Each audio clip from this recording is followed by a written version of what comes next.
Hello दोस्तों, good morning. स्वागत है एक बार फिर से आप सभी का एमजेटी एजुकेशन में। साथियों, आज है 18 दिसंबर और आज की वीडियो में हम लोग बात करेंगे 18 दिसंबर 2025 के most important daily current affair के क्वेश्चंस के बारे में। तो आज की वीडियो शुरू करूं इससे पहले कल का रिवीजन कर लेते हैं फटाफट अंदाज में। कल हम लोगों ने जो भी चीजें पढ़ी थी 1 मिनट में रिवीजन करेंगे, उसके बाद आज की तरफ बढ़ेंगे।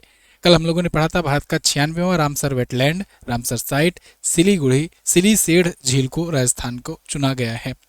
बुकफील्ड एशिया का सबसे बड़ा ग्लोबल कैपेबिलिटी सेंटर बना है, ये मुंबई में बनाया जाएगा। एसबीआई के नए प्रबंध निदेशक बनाए गए हैं रवि रंजन और स्टैनफोर्ड एआई वाइब्रेंसी इंडेक्स में भारत है तीसरे स्थान पर आफ्टर अमेरिका एंड चाइना। इसके अलावा केंद्रीय मंत्रिमंडल ने शांति बिल को मंजूरी दी है जो परमाणु ऊर्जा विधेयक 2025 के लिए होगा। 5वां खेलो इंडिया यूनिवर्सिटी गेम्स का आयोजन राजस्थान में किया गया। चंडीगढ़ यूनिवर्सिटी इसमें टॉप पर रही। और राजकुमार गोयल ये अभी शपथ लिए हैं मुख्य सूचना आयुक्त के रूप में, सीआईसी बने हैं। राष्ट्रपति द्रौपदी मुर्मू जी ने राष्ट्रीय ऊर्जा संरक्षण पुरस्कार राष्ट्रीय ऊर्जा संरक्षण दिवस यानी 14 दिसंबर को दिया है। इसके अलावा हम लोगों ने कल क्या क्या पढ़ा था कि आईसीसी महिला प्लेयर ऑफ द मंथ का अवार्ड सैफाली वर्मा को चुना गया है। सरदार वल्लभ भाई पटेल की 75वीं पुण्यतिथि मनाई गई 15 दिसंबर को। तो ये टॉप 10 करंट अफेयर के क्वेश्चन थे कल की वीडियो से, जिनका आपने किया रिवीजन। इस वीडियो की क्विज और पीडीएफ आपको एमजेटी ऐप पर दी गई है, वहां से आप क्विज और पीडीएफ डाउनलोड कर लिया करो। पीडीएफ वैसे आपको टेलीग्राम चैनल पर भी दे दी जाती है, रात को रोज 9 बजे आपको पीडीएफ दी जाती है, जा करके डाउनलोड कर लिया करो। और टेलीग्राम चैनल पर ही आपको क्विज भी कराई जाती है दिन में। तो डेली दिन में 10 क्वेश्चन का, जो कि पूरा रैंडम तरीके से होता है, साल भर में कहीं से भी क्वेश्चन पूछ लिया जाता है, तो उसका आप जरूर लगाया करो क्विज को। बहुत सारे लोग लगाते हैं, उस क्विज को लगाने से आपका साल भर का रिवीजन होता रहेगा डेली का डेली। तो टेलीग्राम चैनल का भी लिंक डिस्क्रिप्शन में है, ज्वाइन कर लो। व्हाट्सएप चैनल पर वन लाइनर दिया जाता है, तो जिनको वन लाइनर फॉर्मेट में चाहिए वो वन लाइनर में कर सकते हैं रिवीजन।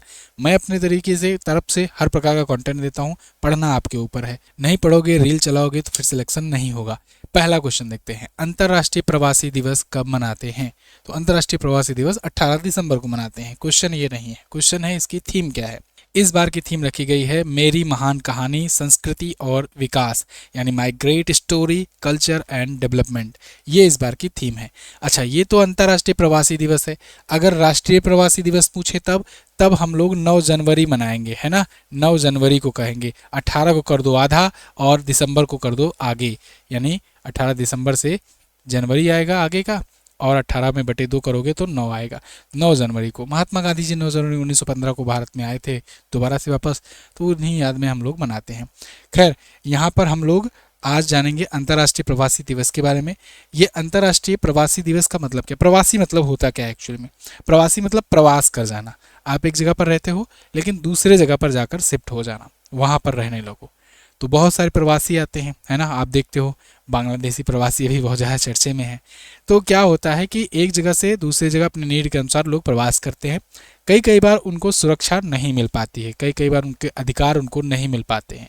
तो ऐसे लोगों के अधिकार दिलाने के लिए, ऐसे लोगों को सुरक्षा दिलाना, ये भी जिम्मेदारी होती है गवर्नमेंट्स की। अब जैसे मान लो भारत के बहुत सारे लोग विदेशों में जाकर के कमा खा रहे हैं अपना, वो विदेशों में जिस देश में रह रहे हैं उस देश में एम्बेसी इसीलिए बनाई जाती है कि उस देश में वो एम्बेसी के संपर्क में रहें, दूतावास के संपर्क में रहें। दूतावास रहेगा तो वहाँ अपने नागरिकों की हेल्प के लिए, कोई भी उनको दिक्कत आती है, कोई भी तकलीफ होती हो तो उनसे संपर्क करेगा, ठीक है, दूतावास से। तो इसलिए बनाए जाते हैं। अब जो प्रवासी होते हैं वो एक प्रकार से भारत को फ़ायदा भी बहुत देते हैं। क्या देते हैं?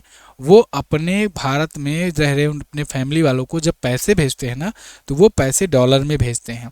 तो वो डॉलर जब करेंसी चेंज होती है तो वो भारत के कोष में जाती है ना। मतलब जैसे कि कोई $1000 अपने घर पर भेजा, तो वो $1000 भेजा तो यहाँ पर $1000 का रुपया उसको दे दिया जाएगा, $1000 का 91,000 रुपया उसको दे दिया जाएगा। बाकी $1000 चला जाएगा अपने फॉरेक्स रिजर्व में। तो इस हिसाब से अपना फॉरेक्स रिजर्व मजबूत होता है। दुनिया में सबसे ज़्यादा रेमिटेंस, इसे रेमिटेंस कहा जाता है वैसे, तो दुनिया में सबसे ज़्यादा रेमिटेंस भारत ही पाता है। उसके बाद मैक्सिको का नंबर आता है। जब भी रेमिटेंस वाली इंडेक्स आती है तो मैं आपको बताता हूँ कि दुनिया भर में सबसे ज़्यादा रेमिटेंस भारतीयों को मिलता है। तो वो रेमिटेंस यही प्रवासी देते हैं, ठीक है। चलिए, अब अंतर्राष्ट्रीय प्रवासी दिवस तो आप जान लिए। घोषणा इसकी 2000 से हुई थी, सन 2000 से। 18 दिसंबर 1990 को प्रवासी मजदूरों के अधिकारों की अंतर्राष्ट्रीय संधि हुई थी। इसकी याद में हम लोग 18 दिसंबर चुने हैं, ठीक है। तो IOM यानी international organisation for migration, UN की ही एक बॉडी है, उसके द्वारा ये दिवस मनाया जाता है। भारत के लिए अगर बात करें तो मैंने आपको 9 जनवरी बताया ही। आगे बढ़ते हैं। सबसे ज़्यादा प्रवासी भी भारत के ही रहते हैं और सबसे ज़्यादा रेमिटेंस भी भारत के ही जाते हैं आता है। संसद के शीतकालीन सत्र यानी दिसंबर 2025 के 13वें दिन किस विधेयक पर चर्चा के लिए कांग्रेस ने व्हिप जारी किया? तो देखिए, शीतकालीन सत्र चल रहा है अभी। 3 सत्र होते हैं संसद के। एक तो होता है बजट सत्र जो कि 1 फरवरी से होता है, और एक होता है मानसून सत्र, मानसून के दौरान आता है। एक होता है शीतकालीन सत्र। तो संसद के ये 3 सत्र पूछे जाते हैं। ये इस साल का अंतिम सत्र चल रहा है। जब अंतिम सत्र चल रहा है मानसून सत्र, इसमें बहुत सारे बिल आ रहे हैं। लगातार मैं इस पर आपको अपडेट दे रहा हूँ, बिल पर वीडियोस भी दे रहा हूँ। जैसे मैंने आपको मनरेगा वाला जो दिया वो दिया, ठीक है, ये वैसे वही मनरेगा वाले पर ही चर्चा है। इसके अलावा मैंने आपको परमाणु वाले पर शांति बिल के बारे में बताया। इसके अलावा अभी कल रात को मैंने एक वीडियो अपलोड की है, शिक्षा को लेकर के एक विधेयक आया है। तो ये जो भी बिल आ रहे हैं, जो भी विधेयक आ रहे हैं इस बार के विंटर सीजन में, ये सब के सब इम्पोर्टेंट है। ये सब पूछे जाएंगे, आपको अच्छे से तैयार करते चलना है। खैर, इस सत्र इस बिल के बारे में अगर बात करें तो ये बिल था BBG Ramji bill. BBG Ramji bill, जो मैंने आपसे कल वादा भी किया था कि मनरेगा का नाम चेंज किया गया है, इस पर हम लोग डिटेल में चर्चा करेंगे क्वेश्चंस में। तो ये बिल है क्या? ये बिल एक्चुअली में मनरेगा जो बिल था ना, मजदूरी के लिए एक बिल था, Mahatma Gandhi national rural guarantee scheme वाला, वही को अब अपडेट करके चेंज कर दिया गया है। इसका नया नामकरण किया गया है। इसका नाम है विकसित भारत गारंटी फॉर रोजगार एंड आजीविका मिशन ग्रामीण 2025।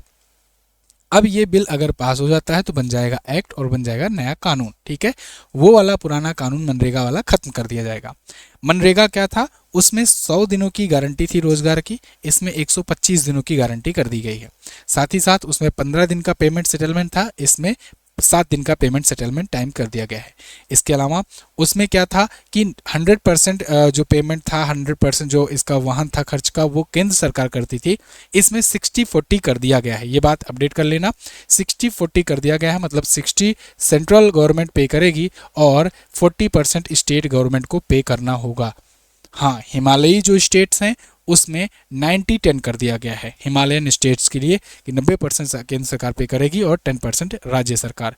और जो यूनियन टेरिटरीज हैं उसमें 100% पेमेंट करेगी आपकी सेंट्रल गवर्नमेंट, ठीक है, केंद्र शासित प्रदेशों के लिए। तो ये नए बदलाव किए गए हैं। 240 रुपये प्रतिदिन के हिसाब से 125 दिन की मजदूरी होगी। साथ ही साथ इसमें यह कहा गया है कि हम बीबी रामजी बिल में जो स्ट्रक्चरल होंगे चीज़ें डेवलपमेंट, उस पर फोकस करेंगे। साथ ही साथ इसमें जो घूसखोरी भ्रष्टाचार वगैरह होता है इसको सबको समाप्त करेंगे। ऐसा नहीं होगा कि प्रधान जी नाम डाल दिए हैं, पता नहीं किसका किसका 100 नाम डाल करके भेज दिए वहाँ पर, और पता लग रहा है ग्राउंड पर केवल 10-20 लोग ही मजदूर पहुँच रहे हैं। नाम चल रहा है, भाई साहब यहाँ सब बैठ करके खा रहे हैं नरेगा का पैसा, मनरेगा का पैसा, ग्राउंड पर कभी नहीं गए हैं, है ना। तो जिसके जिसके परिचय वाले थे वो डाल देते थे प्रधान। आपकी तरफ भी हुआ होगा ऐसा कोई केस। तो ये सब शिकायतें होती थी, अब ऐसा नहीं होगा। अब बायोमेट्रिक लगेगा, बाकायदे फोटो सेशन होगा, जियो टैगिंग वगैरह की जाएगी। ओवरऑल मतलब काफ़ी ज़्यादा अपडेट किया गया है। मनरेगा के बारे में थोड़ा सा जाने तो मनरेगा पहले नरेगा के नाम से लॉन्च हुआ था 2005 में। आगे चल करके इसमें महात्मा गांधी का नाम ऐड हुआ। ये नाम ऐड हुआ 2009 में। पूछा जाता है, याद रखना, नरेगा में मनरेगा कब आया। तब ये 100 दिनों का था। तो ये ग्रामीण के लिए रोजगार का एक मिशन है, एक योजना है। ऐसे ही एक कंपाइलेशन में आपके लिए लाया हूँ, ब्रह्मास्त्र ई बुक। ब्रह्मास्त्र करंट अफेयर की ई बुक जो है, ये नाम से ही ब्रह्मास्त्र नहीं है, ये अपने काम से भी है, अपने कंटेंट से भी ब्रह्मास्त्र है। इसमें आप वार्षिकांक जनवरी से लेकर के दिसंबर तक के सारे कंटेंट पाओगे, चैप्टर वाइज डिटेल प्रश्नोत्तर माध्यम में। इसमें आपको केंद्र सरकार की योजनाएं भी मिल जाएंगी, योजना परियोजना सेक्टर में बैंकिंग अर्थव्यवस्थाएं मिल जाएंगी, राष्ट्रीय घटनाएं, अंतर्राष्ट्रीय घटनाएं, पुरस्कार सम्मान, खेल खिलाड़ी, जीआई टैग, रक्षा प्रतिरक्षा, सब कुछ आपको मिल जाएगा। हु इज हु, लोकसभा चुनाव, बजट, सारा कुछ, वो भी जियोग्राफिकल इसमें मैपिंग के माध्यम से। इसके अलावा डीआई चार्ट्स, टेबल, मैप, ये सब का यूज करके आपको बेहतरीन यहाँ पर इन्फोग्राफिक्स दिया जा रहा है, जिससे आपके दिमाग में तुरंत चीज़ें बैठ जाएं, है ना। तो स्टेट्स का आपका स्ट्रेटेजी के वगैरह भी दिया जा रहा है। अगर आपने अभी तक नहीं लिया है ब्रह्मास्त्र, फटाफट से जा करके लो। बहुत सारे लोगों ने ले लिया है। अगर आप अभी भी बचे हैं तो जा करके तुरंत लीजिए, और मैं इसके लिए वादा भी किया हूँ आपसे कि इसका दाम नहीं कम होगा। चाहे आपका ये क्रिसमस डे ऑफर हो, चाहे हैप्पी न्यू ईयर ऑफर हो, इसका दाम नहीं कम होने वाला है। ये आपको 99 में ही मिलने वाला है, ठीक है ना। तो आप चाहे अभी लो, चाहे कल लो, परसों लो, जब भी लोगे तभी से आप पढ़ाई स्टार्ट करोगे। एमजेटी ऐप पर आपको ये ई बुक मिल जाएगी, हिंदी और इंग्लिश दोनों लैंग्वेज में अवेलेबल है। वहाँ से नहीं ले पाते हो तो यूपीआई करो, व्हाट्सएप का नंबर डिस्क्रिप्शन में दिया गया है, वहाँ से पूछो यूपीआई कहाँ पर करना है, व्हाट्सएप पर तुरंत ई बुक मिल जाएगी, ठीक है जी। चलिए, हर बार ब्रह्मास्त्र की किताब आती थी, इस बार किताब नहीं आई है, इस बार ई बुक लॉन्च किया गया है, तो इस बार ई बुक से ही आपको काम चलाना होगा, ठीक है, वरना तो कहने की ज़रूरत ही नहीं पड़ती, अमेजन से आप ले लेते। तो एमजेटी एजुकेशन का व्हाट्सएप चैनल भी ज्वाइन कीजिए, अगर वैकेंसीज वगैरह के बारे में इन्फॉर्मेशन अगर आप चाहते हैं तो डिस्क्रिप्शन और पिन कमेंट में सबका लिंक है। अगला क्वेश्चन, पीएम मोदी ने दिसंबर 2025 में किन 3 देशों की ऑफिशियल विजिट करी या यात्रा शुरू की? तो पीएम मोदी 3 देशों की यात्रा पर गए हैं। इसमें है जॉर्डन, इथियोपिया और ओमान, ये 3 देशों पर गए हुए हैं। 3 देशों में पीएम मोदी यात्रा करने 15 दिसंबर को ये यहाँ से दिल्ली से निकले और पहले पहुंचे जॉर्डन में, फिर 16 दिसंबर को ये इथियोपिया के लिए निकले, 17 दिसंबर इथियोपिया में ही रहेंगे और 18 दिसंबर ये ओमान के कई कार्यक्रमों में शामिल हुए। तो 3 देशों में ये गए हैं, 3 देशों की यात्रा है। अब इन 3 देशों को पहले तो मैप में देख लो कहाँ पर है, उसके बाद समझाने में आपको अच्छा लगेगा, ठीक है ना।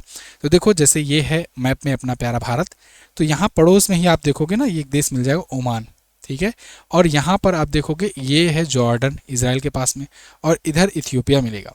तो पहले गए जॉर्डन यानी इजराइल के पास वाले में, फिर यहाँ से गए इथियोपिया, इथियोपिया से फिर लौटेंगे ओमान, ओमान से फिर घर, ठीक है। तो ये 3 देश पर विजिट करने गए हैं। कुल मिलाकर के सऊदी अरेबिया जो पाकिस्तान से डील किया है, उसके देखो चारों तरफ यहाँ कोने कोने वाले देशों को मिलाने की यहाँ बात चल रही है, प्रक्रिया चल रही है कि तुम पाकिस्तान का सपोर्ट करोगे, तुम इधर आकर के अपना लिंक बनाओगे, तो तुम्हारे किनारे किनारे के सबका देश का लिंक हम लोग बनाएंगे। ऑफिशियली भारत सऊदी अरब से कोई ऐसा तल्ख रुख नहीं रखता है, हम भी अपना नरम ही व्यवहार रखते हैं, मतलब ऐसा नहीं कि सऊदी अरब से अपनी कोई दिक्कत है, लेकिन फिर भी उसको चेक पर रखने के लिए उनको दिखा रहे हैं, क्योंकि भाई देखो, पड़ोसी कोई भी हो, अंदर में खटास ज़रूर होती है, पटीदार पटीदार ही होते हैं, है ना। देखते हो ना, कितना भी मेल भाव रखें, लेकिन पड़ोसी पड़ोसी हैं तो कुछ ना कुछ तो होगा ही। तो ऐसे ही सऊदी अरब की इन पड़ोसी देशों में विजिट करने से सऊदी अरब को तकलीफ तो होगी ही, उनके कुछ ना कुछ तो गिले शिकवे होंगे ही इन देशों के बीच में, है ना। तो उसी को कुदेड़ने का प्रयास किया जा रहा है। खैर, यहाँ पर 15-16 दिसंबर को जॉर्डन में गए, किंग अब्दुल्ला द्वितीय से मिले, वहाँ पर दोनों देशों के बीच राजनयिक संबंधों की 75वीं वर्षगांठ का भी मनाया गया, ठीक है, क्योंकि भारत जब आज़ाद हुआ था तभी से दोनों ने एक दूसरे को रिकॉग्नाइज किया था। राजधानी अमान है इसकी, जॉर्डन की, मुद्रा इसकी जॉर्डनिया दिनार होता है। और इसके अलावा इथियोपिया फिर गए, इथियोपिया में डॉक्टर अबी अहमद अली के साथ मिले, जो कि वहाँ के प्रधानमंत्री हैं। इथियोपिया ने अपना सर्वोच्च सम्मान भी दिया है, पीएम मोदी जहाँ भी जाते हैं सम्मान बटोर ही लाते हैं, है ना, सर्वोच्च सम्मान। तो पीएम मोदी का ये 28वां हो गया है, अभी आगे उस पर बात करेंगे हम लोग। अफ्रीकी देश की ये पहली यात्रा है पीएम मोदी की, इस अफ्रीकी देश की, मतलब इथियोपिया में जाने वाले पहले प्रधानमंत्री बन गए हैं भारत के, ठीक है। तो ये गए। इसके अलावा देश अगला ओमान, ओमान में ये गए, है ना। ओमान के सुल्तान हैथम बिन तारिक के निमंत्रण पर वहाँ पर 17 और 18 को गए, वहाँ से भी ये विजिट किए। राजनयिक संबंध की अगेन यहाँ 70 साल पूरे होने के ये बनाए गए। तो इथियोपिया की राजधानी अदिस अबाबा, करेंसी इथियोपियाई बिर, और यहाँ की राजधानी ओमान की राजधानी मस्कट होती है, मुद्रा इसकी ओमान रियाल होती है। क्लियर।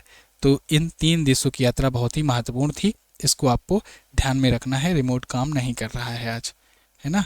चलिए, NHAI ने किस राज्य में भारत की पहली वन्यजीव सुरक्षित सड़क NH45 शुरू की?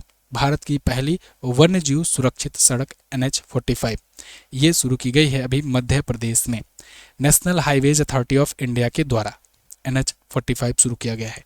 मध्य प्रदेश में ये शुरुआत किया गया है। मध्य प्रदेश में जो रानी दुर्गावती है वन्यजीव अभ्यारण्य, उसके पास में ये शुरुआत किया गया है, ठीक है।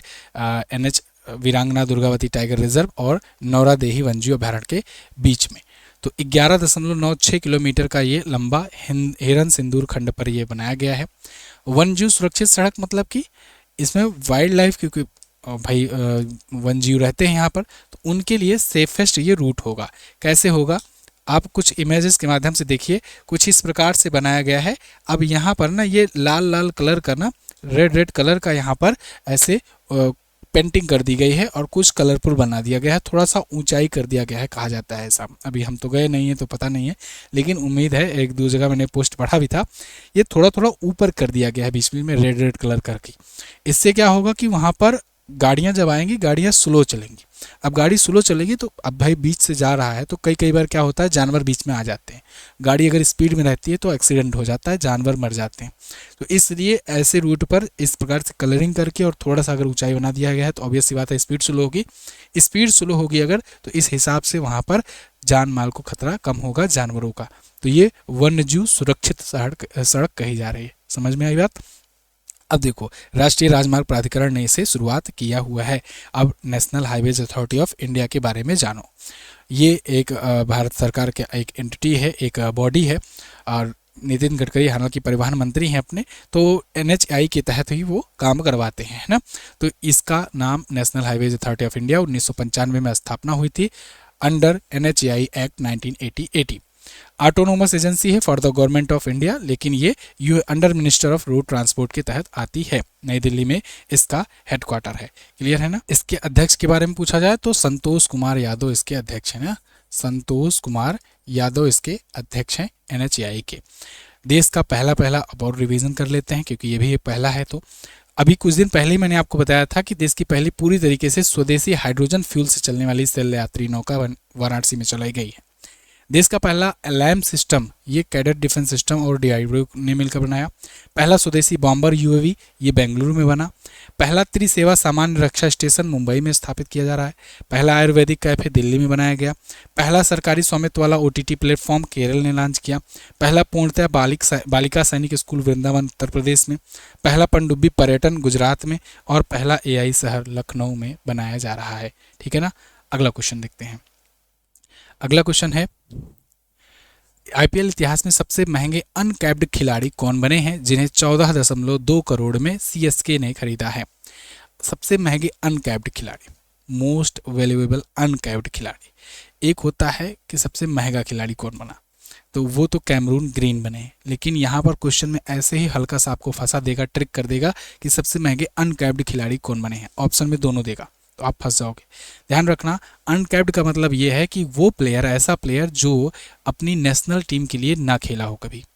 जैसे भारत के संदर्भ में बात करें तो भारत के वो खिलाड़ी जो अभी तक नेशनल के लिए, भारत के लिए नहीं खेले हैं, मेन इंडियन टीम के लिए नहीं खेले हैं, वो अनकैप्ड कहे जाएंगे जब तक नहीं खेलेंगे तब। और जब पहली बार उनको जब डेब्यू करते हैं तो आपने देखा भी होगा, कोई खिलाड़ी अगर डेब्यू करता है तो उसको टोपी पहनाई जाती है, यानी कि वो कैप पहना दी गई। वही कैप के लिए इनकी पूरा ड्रीम होता है कि हम देश के लिए खेलें। तो जब तक नहीं रहता है तब तक वो अनकैप्ड हुए। ऐसे ही कोई और देश होगा तो और देश के लिए, लेकिन जब अनकैप्ड खिलाड़ी की बात की जा रही है और IPL की बात की जा रही है तो भाई IPL में बहुत सारे देशों के आते हैं खिलाड़ी, तो किसी भी देश के भी माने जा सकते हैं। ठीक है, ऐसा नहीं केवल इंडिया के लिए ना खेला हो। तो अनकैप्ड खिलाड़ी पहले कौन बन गए हैं? कार्तिक शर्मा, प्रशांत वीर सबसे महंगे ये अनकैप्ड खिलाड़ी बने हैं। इनको 14.20 करोड़ में CSK ने खरीदा है, दोनों को ही। ठीक है, तो उपरोक्त दोनों ऑप्शन सही होगा। दोनों को 14.2 करोड़ में खरीदा है। एक तो इसमें से अपने ही जिले के हैं, है ना, अमेठी के हैं। प्रशांत वीर जो हैं ये अमेठी से हैं अपने। खैर, कैमरन गिर जो हैं ये इस IPL में सबसे महंगे खिलाड़ी बने हैं। कैमरन ग्रीन ये कोलकाता नाइट राइडर्स ने इनको खरीदा है। ये ऑस्ट्रेलिया के ऑलराउंडर हैं। इनको 25.20 करोड़ में खरीदा गया है। तो ओवरऑल इस बार के IPL में कौन महंगा बिका? Cameron green. ओवरऑल अनकैप्ड खिलाड़ी सबसे महंगा कौन बना? तो कार्तिक और प्रशांत। ठीक, अच्छा, आज तक के IPL के इतिहास में सबसे महंगा खिलाड़ी कौन था? तो ऋषभ पंत। पिछली साल 27 करोड़ में लखनऊ सुपर जायंट ने खरीदा था, है ना, पैसा बर्बाद किया था। तो 27 करोड़ में ये अब तक के इतिहास में IPL के जितनी भी हुए हैं संस्करण, अब तक के सबसे महंगे खिलाड़ी हैं। क्लियर। IPL इस बार का IPL 26 मार्च से 31 मई तक खेला जाएगा। इसकी उम्मीद है, अभी तक तो सब कुछ शेड्यूल फिक्स है। इस बार के IPL में भी 10 टीमें ही होने वाली हैं। आप जानते हो IPL में 10 टीम खेलती है। पहले 2022 के पहले 8 टीमें खेला करती थी। 2008 से इसकी शुरुआत हुई है। T20 फॉर्मेट में ये होता है और विराट कोहली सबसे ज़्यादा रन बनाने वाले खिलाड़ी हैं। सबसे ज़्यादा सक्सेसफुल टीम MI और CSK है, मुंबई इंडियंस और चेन्नई सुपर किंग्स। इसके अलावा most expensive player Rishabh Pant मैंने बताया आपको। फर्स्ट सेंचुरी ब्रैडन मैकुलम ने बनाया था 2008 में ही। सबसे ज़्यादा बार प्लेऑफ के लिए क्वालिफाई की है चेन्नई सुपर किंग्स 12 बार। टाटा इसका टाइटल स्पॉन्सर है। टाटा जो है आप सुनते हो ना टाटा आईपीएल, तो वो टाइटल का स्पॉन्सर है टाटा आईपीएल। ओके, पिछली बार की विजेता कौन थी? आरसीबी, रॉयल चैलेंजर्स बेंगलुरु पिछली बार की विजेता थी। उसके पहले केकेआर ने जीता था। कोल इंडिया लिमिटेड के नए अध्यक्ष और एमडी कौन बनाए गए, यानी चेयरमैन एंड मैनेजिंग डायरेक्टर? ये बनाए गए हैं बी साईराम। बी साईराम कोल इंडिया लिमिटेड यानी सीआईएल के नए अध्यक्ष और प्रबंध निदेशक होंगे। कोल इंडिया लिमिटेड आप जानते हो ये एक महारत्न कंपनी है और ये कोल के लिए, कोयले के लिए उत्पादन करने वाली दुनिया की सबसे बड़ी कंपनी है। ये आपको याद रखना है, दुनिया में सबसे ज़्यादा कोयला प्रोडक्शन यही करती है। इसकी बहुत सारी सब्सिडरीज हैं, बहुत सारी छोटी छोटी इसकी कंपनियां हैं, है ना। तो खैर सनोज कुमार झा की जगह पर आए हैं। 15 दिसंबर से इनका कार्यकाल शुरू हुआ है बी साईराम का। ओके, तो 30 वर्ष से अधिक का इनका अनुभव रहा है। सीआईएल की अगर बात करें तो इसकी 8 सहायक कंपनियां हैं, ECL, BCCL, CCL, NCL, WCL, SCCL, MCL, CMPD. Okay, headquarter इसका कोलकाता में है। स्थापना 1975 में हुई थी।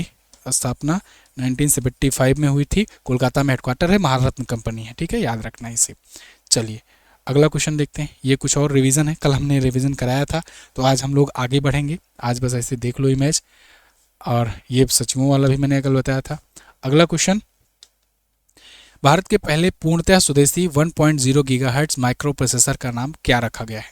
तो इंडिया का पहला पूरी तरीके से स्वदेशी 1.0 गीगाहर्ट्ज का माइक्रो प्रोसेसर बना है। इसका नाम रखा गया है ध्रुवा 64। तो ध्रुव 64 जो है ये बन गया है भारत का पहला स्वदेशी माइक्रो प्रोसेसर 100%। ठीक है, ध्रुवा 64। और इसको बनाया किसने है? वही जो सीडैक है, सीडैक पुणे की स्थित संस्था है, centre for development of advance computing, जिसने सबसे पहले परम 800 भी बनाया था। ओके, तो ड्यूल कोर ये माइक्रो प्रोसेसर है, ड्यूल कोर माइक्रो प्रोसेसर होगा ध्रुवा 64। 64 का मतलब 64 बिट का है ना, 64 बिट का है। आप जानते हो 8 बिट बराबर 1 बाइट होता है ना, 4 बिट बराबर 1 निबल होता है, ये सब तो पता होना चाहिए आपको। तो 64 बिट का ये ड्यूल कोर प्रोसेसर है। ओके, तकनीकी क्षमता को ये मजबूत करेगा और 1.0 गीगाहर्ट्ज की गति है, इसकी स्पीड है ये माइक्रो प्रोसेसर की। इसकी दुनिया का पहला माइक्रो प्रोसेसर किसने बनाया था? इंटेल ने बनाया था। हाल ही में आर्टन कैपिटल द्वारा जारी वैश्विक पासपोर्ट इंडेक्स में भारत के पासपोर्ट की रैंक क्या है?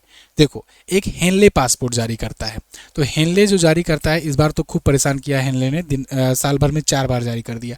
खैर वो पासपोर्ट अलग है, ये आर्टन कैपिटल ने जारी किया है, इसलिए कंफ्यूज मत होना। आर्टन कैपिटल ने जो वैश्विक पासपोर्ट इंडेक्स जारी किया है उसमें भारत की रैंक है 67th, और जो हेनले जारी करता है, हेनले वाले में भारत है 85वें स्थान पर। ठीक है, अलग अलग जारी करता है तो अलग अलग अपना उनका सर्वे होगा, सर्वे का तरीका होगा, और अलग अलग उनके देशों की संख्या होगी, जिसपे अलग अलग नंबर आने की या कहीं रैंक आने की संभावना जाहिर तौर पर होनी है, निश्चित है। ठीक है, तो खैर वैश्विक पासपोर्ट इंडेक्स जो है इसमें इसके आर्टन कैपिटल द्वारा जारी, इसमें यूएई टॉप पर है, दूसरे पर सिंगापुर और स्पेन है, तीसरे पर Belgium, France, Sweden, Germany, Netherlands, ये सब है। भारत है 67th पोजीशन पर, हेनले वाले में 85वें पर था। ठीक है, चलिए अगला, इसको 74 का मोबिलिटी स्कोर मिला हुआ है भारत को। अगला, film fair OTT awards. Film fair OTT awards, film fair पुरस्कार दिए जाते हैं, जानते ही हो आप। फिल्म फेयर का ओटीटी वाला संस्करण मतलब ओवर द टॉप वाला, जो आप ओटीटी देखते हो ना, ओटीटी मतलब जैसे अमेजन प्राइम हो गया, या ये हॉटस्टार, जियो हॉटस्टार वाला हो गया, या नेटफ्लिक्स हो गया। ठीक है, ये सब जो हैं, वूट हो गया, सोनी लिव है, तो ये सब पर जो कोई वेब सीरीज ये सब आती हैं, G5 वगैरह, इन सब पर जो इसमें भी अवार्ड देने शुरू किए गए हैं। तो इनमें जो बेस्ट अवार्ड होते हैं, बेस्ट सीरीज का, बेस्ट कॉमेडी सीरीज का, best actor, best actress, best director, इन सब का अवार्ड दिया जाता है हर साल। इसमें बेस्ट सीरीज का पुरस्कार मिला है किसे? ब्लैक वारंट को।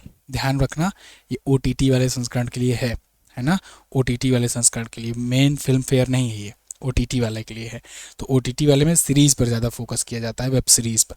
आप आजकल तो फिल्में भी आ रही हैं ओटीटी पर ही डायरेक्ट लॉन्च हो रही हैं, वो पर्दे पर नहीं आ रही हैं, लेकिन अक्सर फिल्में पर्दे पर आती हैं और ओटीटी पर वेब सीरीज़ आती है, क्योंकि इनको कई एपिसोड में देखना होता है। खैर, ब्लैक वारंट जो है ये बेस्ट वेब सीरीज चुनी गई है। ये फिल्म फेयर की ऑफिशियल वेबसाइट का ये डेटा है, आप देखिए, बेस्ट सीरीज ब्लैक वारंट, और ब्लैक वारंट को ही बेस्ट डायरेक्टर का अवार्ड मिला है, रात जवान है ये बेस्ट एक्टर चुने गए हैं वरुण सोबती, रात जवान है मूवी के लिए। और best actor series male comedy के लिए स्पर्श श्रीवास्तव चुने गए हैं, ठीक है। और यहाँ पर कॉमेडी के लिए ही वरुण सोबती भी चुने गए हैं। इसके अलावा जयदीप अहलावत ये बेस्ट एक्टर मेल ड्रामा के लिए चुने गए हैं, ड्रामा वाला पूछा जाता है, ड्रामा वाला बहुत पूछा जाता है, पाताल लोक सीजन 2 के लिए। अनन्या पांडे ये बेस्ट एक्ट्रेस सीरीज फीमेल के लिए, कॉमेडी के लिए, काल में बी के लिए। और मोनिका पनवाल ये बेस्ट एक्टर चुनी गई हैं फीमेल के लिए और खौफ मूवी के लिए।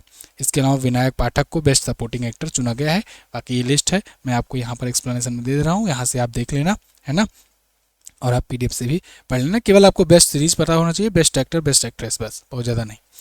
पीएम मोदी को दिसंबर 2025 में किस देश के सर्वोच्च सम्मान द ग्रेट ऑनर निशा से सम्मानित किया गया?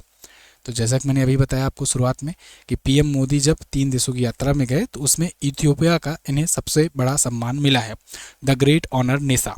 तो इथियोपिया ने इनको द ग्रेट ऑनर निशा दिया दिसंबर 2025 में इनकी यात्रा के दौरान। ये इथियोपिया का हाईएस्ट सिविलियन अवार्ड है, सर्वोच्च नागरिक सम्मान है।